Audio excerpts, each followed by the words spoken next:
I had some provocations on Twitter, um, which in some way are helpful to giving greater exactitude so far as the subject matter can stand it, to some of the issues around language in Heidegger, and also which indirectly concern decomposing this whole matter of the whiling, which I can see a little more clearly where there's some difficulty with that, because the whiling, whenever one tries to give examples of it, it becomes phenomena. We have to refer to the phenomena in order to, as it were, point to the being. So what does that mean? Let's try to look at it more closely. Somebody made the provocation that Heidegger can never get to being through phenomenology. He can't have a phenomenology of being. And so Heidegger does claim to make a break with Husserl. And why is there some truth to that claim?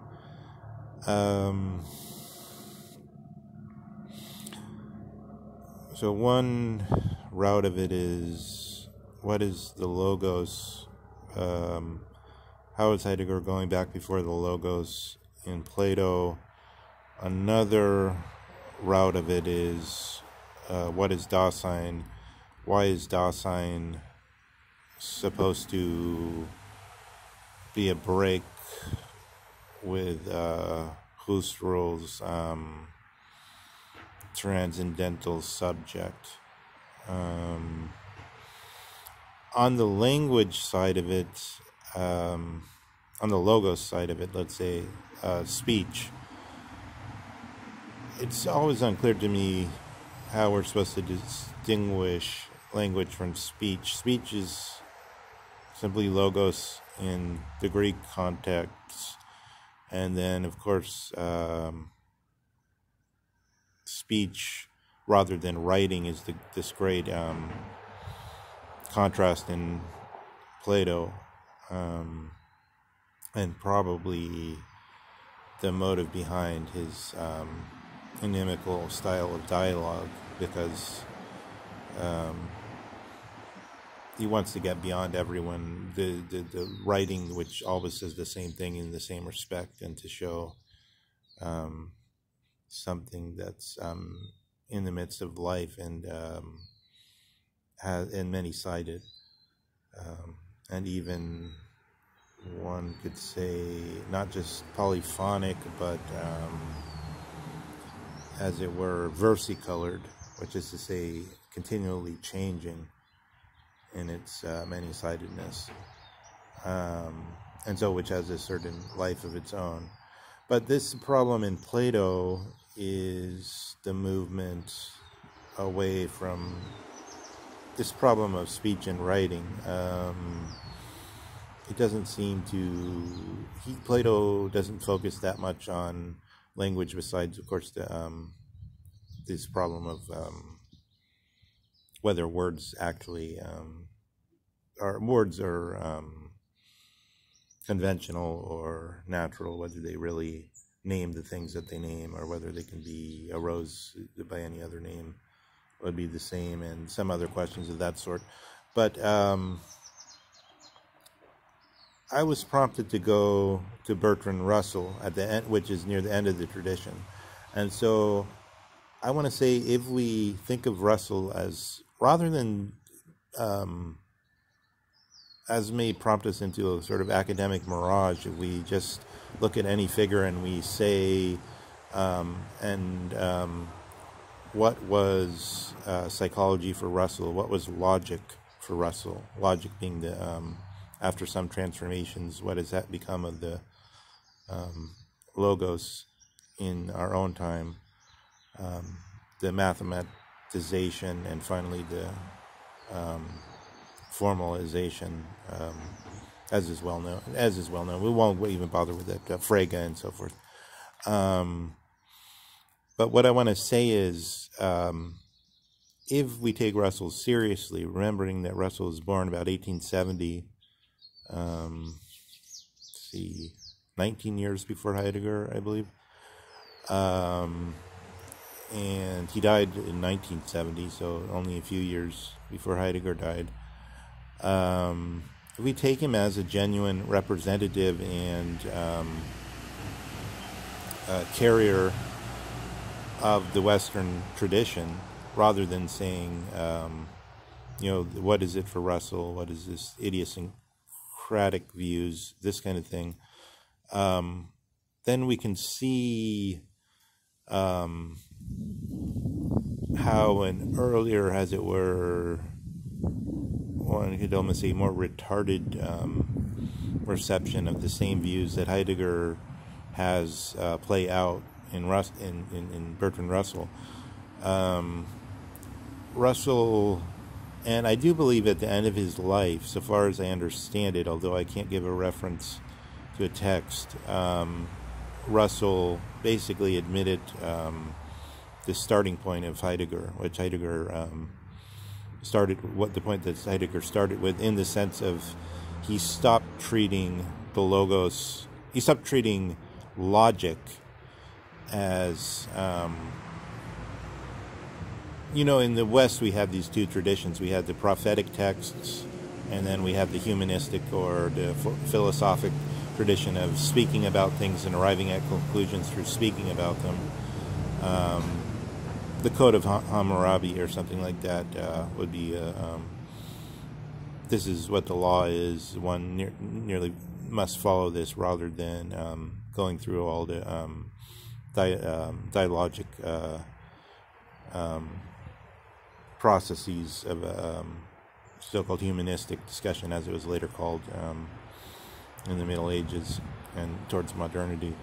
In this sense, logic seems to be perceived by Russell as though it were prophetic text, as though he doesn't question it. In other words, there's no humanistic questioning of the status of logic in the early Russell, and through most of his life. And then I think at the very end of his life, he admits that yes, he has received this on a kind of presupposition, on a kind of buried presupposition, on a kind of something he took as for granted, which one, as it turns out, can't take for granted. But the great contrast in Russell, though, is between psychology and logic. So in Russell, psychology becomes identical, so far as I can see in his writings, with conditioned response. In other words,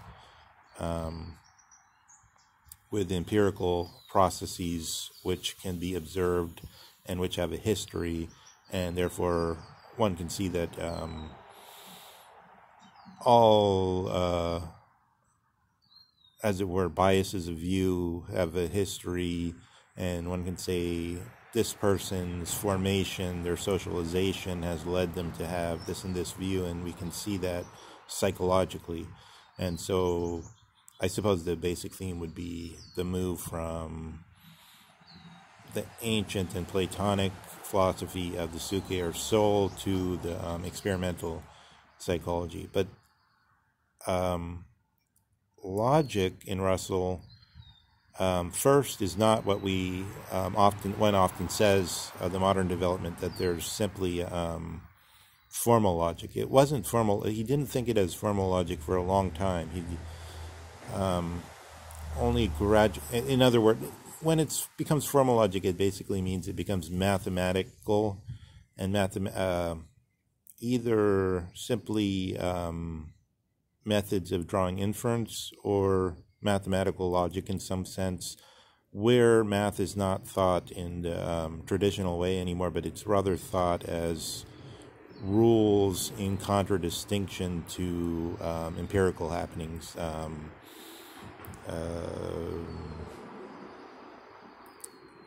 Isaiah Berlin gives the example of that the bishop moves along a diagonal in chess by a rule. So it's not like we can one day say, and I observed the bishop tiptoeing up the file horizontally, as it were, rather than diagonally. Therefore, I've learned something about the movement of bishops. No, because it moves diagonally by a rule. If you want to play chess, you have to do it that way. Otherwise, you have to invent new rules. So once math and logic are understood as rules in contradistinction to things you can observe and learn from observing, the empirical or the empirical and phenomenological are the same thing, which is another. I mean, obviously, we have to distinguish Kantian phenomena from Husserlian phenomenology. But once you get to this position of the formality of logic, you're almost to the Heideggerian. It's almost natural just to fall over into the this recognition that logic too is something exposed to time, and then the whole tradition kind of dissolves, as it were. This is going on a little long, just getting the preparatory steps here, but what I want to say is the Heideggerian position is based on going back before the Platonic beginning, whereby language too goes through this odyssey, and is it just whether or not this is a matter of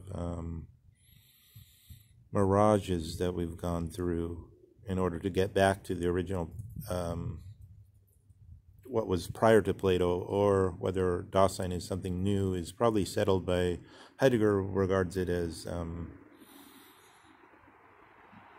the completion of the first beginning, right? So it's the break of a new inception would be so radically new that we couldn't regard it in terms of time anymore, which is shown by his challenging of such concepts, even of the modalities of the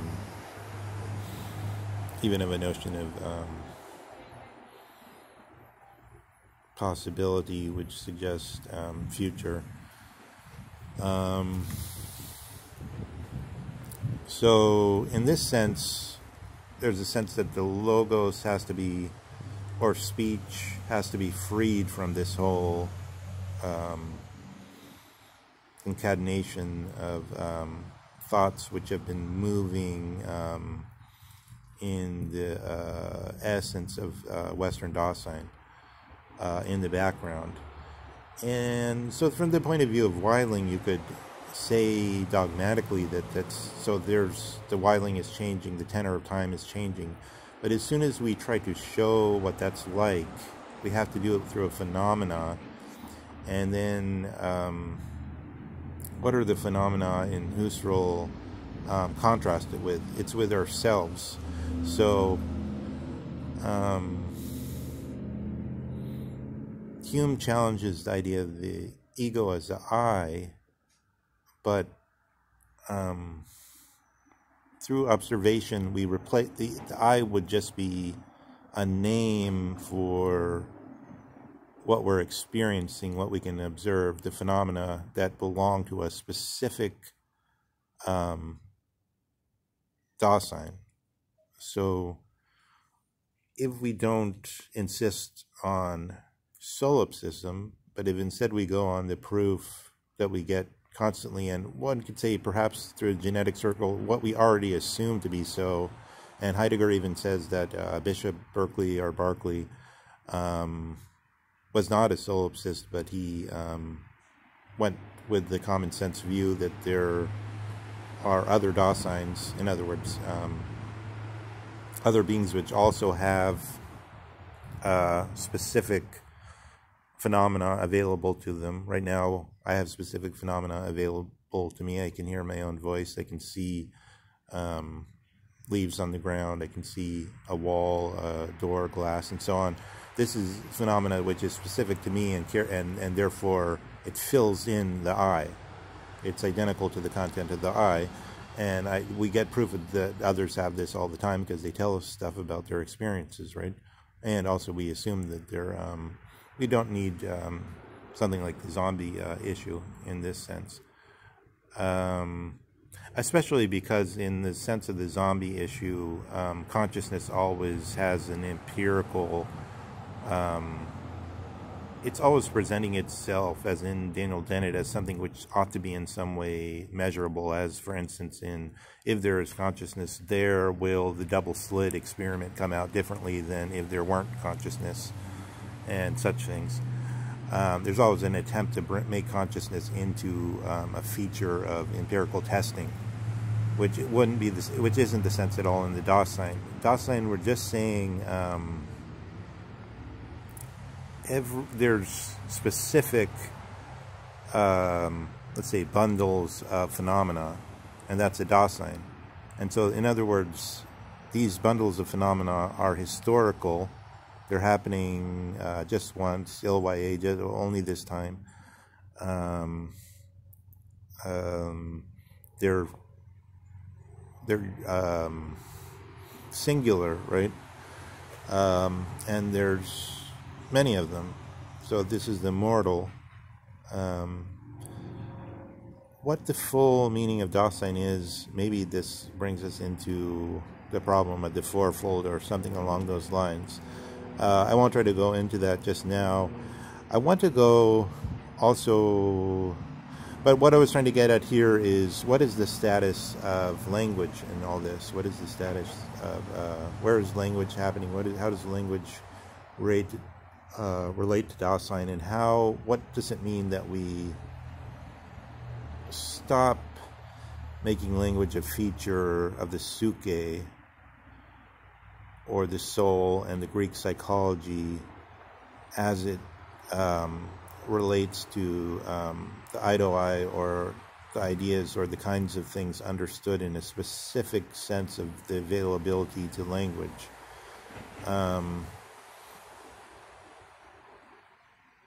I have the sense of the Weidling too going along with Dasein as I think this superimposed in a way. But again, whenever we give examples of it, which I will try to give some other examples of it, we're really doing phenomenology more than we're actually sensing what Heidegger wants to point to as time, because time would have to be somehow that the Dasein, in that there is this singular packet of the phenomena, the singularity of it is contrasted with the phenomena, and being is somehow thought as the movement between this singularity and the standing phenomena, as it were, which then brings us to something we can't bring before ourselves. But I won't, okay, I have to stop because of time limits, but I want to contrast that. The next time I want to try to contrast this with Eastern thinking. We have to try to see what Heidegger is trying to do with his contact with China, especially, I think.